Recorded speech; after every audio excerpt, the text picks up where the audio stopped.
c'est au moment de parler de l'Union européenne. François Hollande a quand même déclaré « Le problème, c'est que je ne suis pas tout seul ». Oui, ça, on sait bien qu'il n'est pas tout seul et on sait bien qu'il marche aux ordres depuis longtemps, mais l'Europe marche aux ordres des États-Unis et lui, il marche aux ordres de Mme Merkel et de quelques autres parce qu'il ne peut pas faire autrement.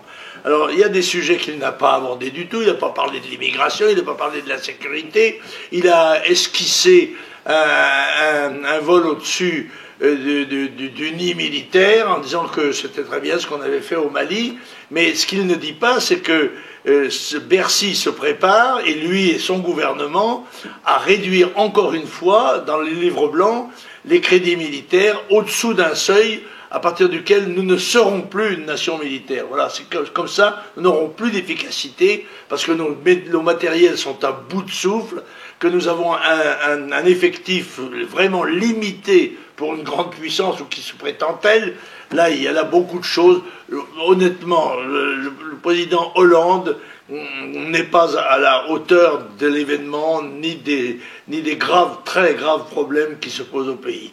Mais ceux qui lui donnent des leçons dans l'opposition n'étaient pas mieux placés que lui, car ils lui ont légué aussi un héritage qui est lourd à porter. Oui, j'allais vous en parler justement. Nicolas Sarkozy était en visite en Belgique. Il s'est permis de donner des conseils au président de la République. Est-ce qu'il est le mieux placé pour le faire alors? Oui, non, je pense que lui a fait pas pire. Enfin pire parce qu'il a tenu 5 ans. L'autre n'a encore tenu pas tout à fait une année. Alors il fera peut-être pire que Sarkozy, mais c'est un challenge ça de faire pire que Sarkozy.